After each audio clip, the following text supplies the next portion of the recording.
Sitise mubbisa qilleensi barana jaaladhen taloo siduu kuman bada.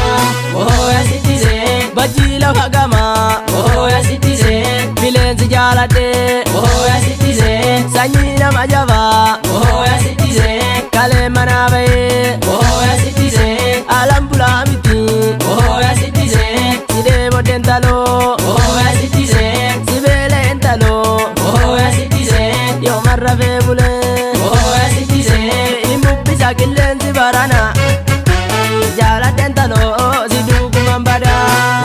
Sitise mubbisa qilleensi barana jaaladhen taloo siduu kuman bada. Nafaa jaarsa guddaa nafaa jaarsa guddaa nafaa jaarsa guddaa dhiicha guddaa.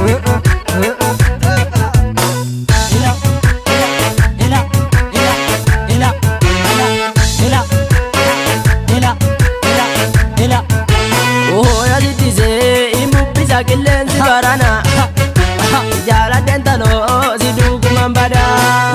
Sitise mubbisa qilleensi barana jaaladhen taloo siduu kuman bada. Sitise Si jaaladhe jennaan sitise kunuu goomitee sitise akka hojii jaraa sitise dhumneerra lafarraa sitise guyyaani fasilaa sitise halkan natti galaa sitise ergaan si jaaladhe sitise yooman fayyaa godhee sitise mubbisa qilleensi barana jaaladhen taloo siduu kuman bada. sitise mubbisa qilleensi barana jaaladhen taloo siduu kuman bada.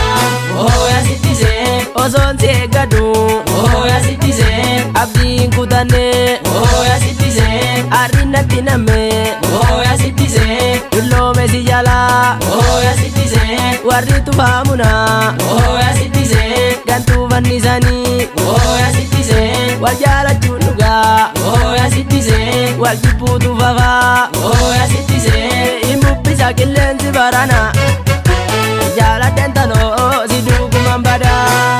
Sitise mubbisa qilleensi barana jaaladhen taloo siduu kuman bada.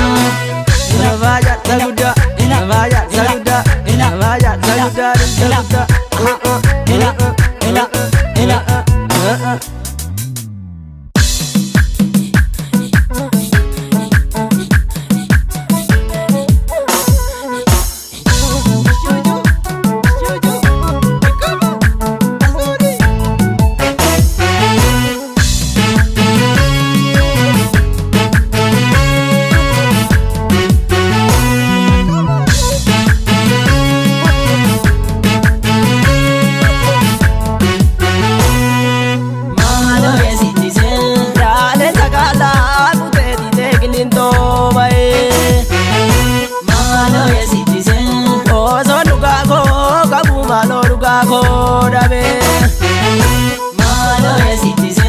Dubbi namaan qaabini ati gidduu daa'imaa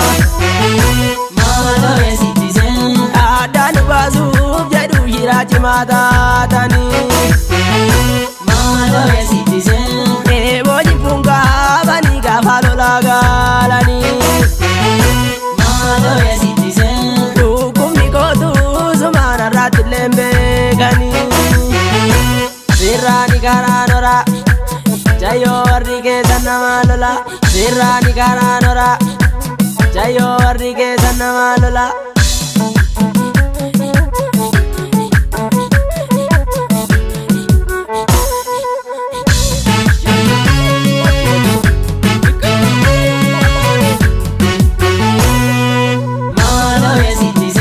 Ani sabdiin kutanne fageenya tuunaa qabee.